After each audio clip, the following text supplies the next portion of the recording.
and the omission of prosecuting crimes of aggression in this decade. So if we look at usually at the ICC in terms of it being a small piece of a great larger system, but if you looked at it as, okay, what would you, if we could make this one work, what would we have to do? And the advantage of that approach in our mind is that this is 123 governments, all the small and middle power governments and emerging democracies in the world. It is a relatively inexpensive international organization, though that it sounds, I know that it falls on deaf ears with a lot of governments.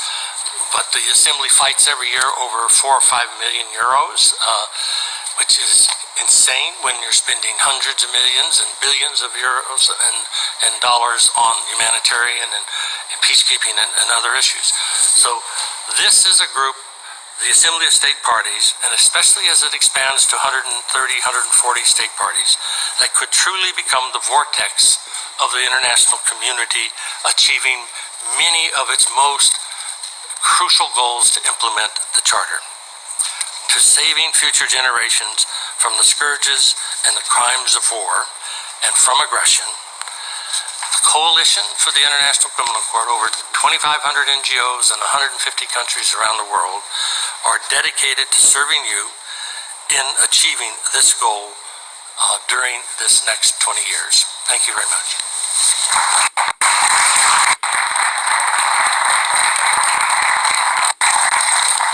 Thank you, Bill, for your inspiring remarks and also for taking us back to Rome.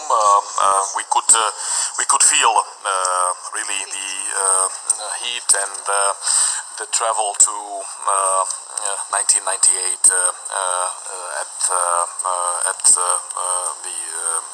at the conference. So let me now, last but not least, in the panel, give the floor to Mr. Bruno Stagno-Ugarte, Deputy Executive Director of Human Rights Watch. Please. Mr. Chairman, Excellencies, ladies and gentlemen, I want to begin by thanking the states parties and civil society organizations co-sponsoring this morning's event. I'm very pleased to be speaking to you on behalf of Human Rights Watch, long a robust champion, but also, when necessary, a constructive critic of the International Criminal Court. It is entirely appropriate for this session to be taking place here at United Nations headquarters. First and foremost, because of the intersection of the United Nations mission on behalf of civilians at risk worldwide with the accountability mandate of the International Criminal Court. But there's also a historical, logistical link. What ultimately became the Rome Statute 20 years ago was actually brought to life in preparatory negotiations over 3 preceding years in this very conference room and others throughout this basement level. At the Rome Conference, held during a period of great optimism internationally, we know that some people wondered whether this permanent court would ever be needed, that perhaps the horrors of the 20th century were behind us. Instead, today, in one conflict or crisis after another, as we see horrific brutality inflicted on civilians, it's clear that we need this court more than ever to send a message that impunity for mass killings and rapes will not be the norm. But delivering that message in practice has been dauntingly difficult. The ICC's future success depends in part on court officials learning from past mistakes. The court will need to be more efficient across its work, and the Office of the Prosecutor should continue efforts to strengthen investigations. Rome Statute provisions advancing victims' rights were hard-won, but have not been fully realized. And more priority on public information and outreach, as early as possible, is necessary to engage affected communities.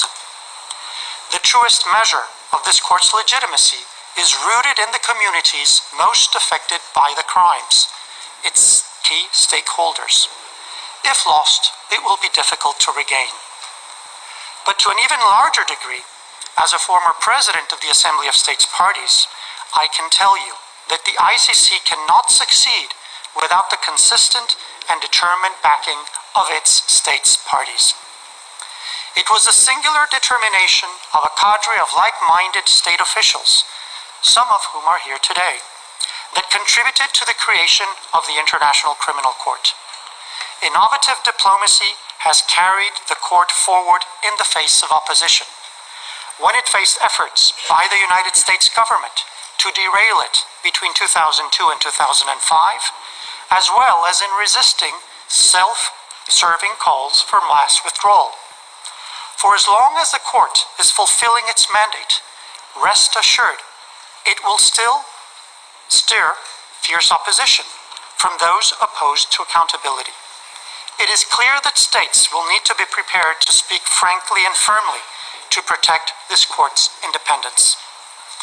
The court also needs more support on a daily basis, and not only in times of crisis. It needs greater resources. While court officials can and should take further steps to improve practices, this court does not have the resources it needs to conduct faster investigations and engage more robustly with victims. States parties should reject a zero-growth approach to the court's budget. It is starkly out of line with the task this judicial institution faces. The International Criminal Court needs greater assistance in arrests. The Office of the Prosecutor has a clear role to play in setting out stronger markers on the need for arrest in specific cases. But there has not been sustained attention by member countries to what they can do to develop short and long-term arrest strategies.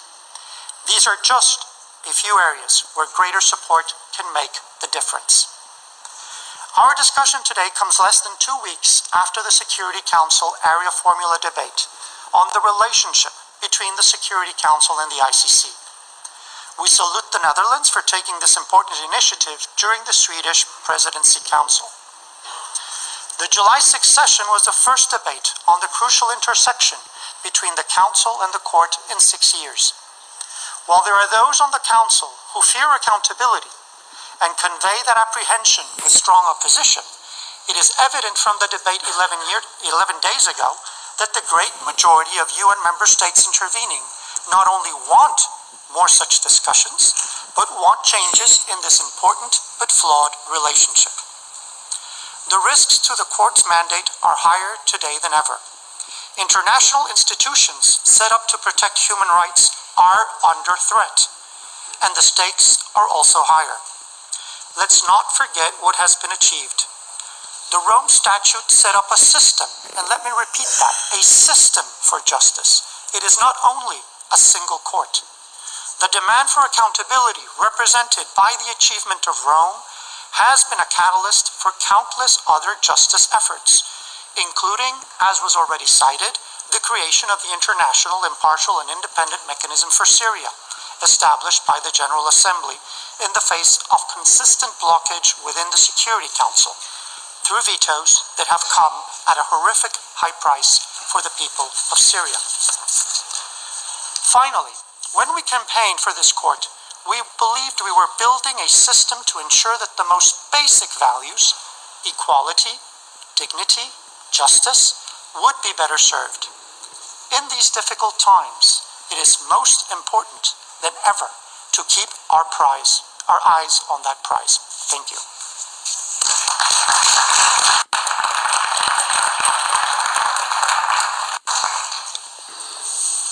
I would like to thank Mr. Ugarte for his contribution to this debate, and now it is a pleasure for me to welcome all of you once again, all the distinguished panelists, participants and guests at this important event. Delegations have indicated in advance their wish to take the floor. They have already been inscribed on an informal provisional list of speakers, so we will proceed on the basis of that list.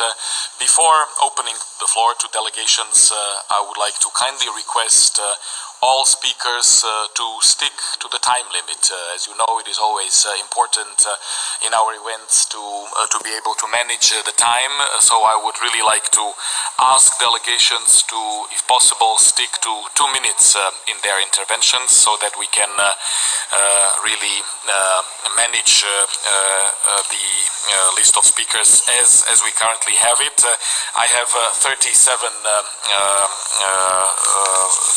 delegations and other actors on my list, so you will understand that, of course, it is important that we all stick to 2 minutes, if possible, in order for us to be able to go through the list of speakers and make sure that everybody has been given an opportunity to contribute. And of course, we also will benefit greatly from listening to our dear guest, Mr. Ben Ferenc, the former war crimes prosecutor at the Nuremberg Tribunal, and certainly we would like to give him the floor at a later stage as well. So let me now open the list of speakers. First, I would like to give the floor to His Excellency Mr. Richard Raši, the Deputy Prime Minister of Slovakia. Thank you, Mr. Chair, Excellencies, distinguished delegates. I am honored to deliver a statement on behalf of Government of Slovakia, one of the co-sponsors of today's event, by which we commemorate the 20th anniversary of the modern era of international criminal justice. In my short 2 minutes contribution, I would like to address the universality of the Rome Statute and to stress the importance of its message adopted 2 decades ago. The foundation of the court represents solely the beginning, the important path. Although the period of past 20 years of its esteemed work has already brought certain achievements, the message of the Rome Statute would be useless if we stopped here with satisfaction. Yet the international crimes are being committed, and bringing the perpetrators to justice, which is one of the core mandate of the court, is upon the grave concern for the whole international community. Being the first and unique judicial forum on international level with the general jurisdiction over the most heinous crimes under international law, the court was created by states and for states. War crimes, crimes against humanity, genocide, and more specifically, crimes of aggression flagrantly threaten peace and security in the world. Thus, it's up to states to effectively contribute to a collective effort in having a world where international crimes are prevented, perpetrators are brought to justice, and victims are protected. Although the Rome Statute doesn't encompass the notion of universal jurisdiction, the court may have an ambition to stand as a universal forum for all most serious crimes wherever committed. Achieving universality requires putting all our political efforts in securing that none of the state's parties leaves the system. This is a challenge to be managed anonymously by patient dialogue and political prudence. Moreover, it's vitally important for the universal criminal system that no territorial or personal jurisdictional gap would allow perpetrators to escape justice. In Slovakia, having ratified the Rome Statute in 2002, we accepted the Kampala amendments on the crime of aggression in 2014. Belongs to the solid supporters of the court.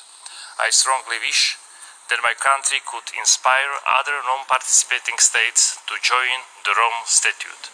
Mr. Chair, I thank you for your attention.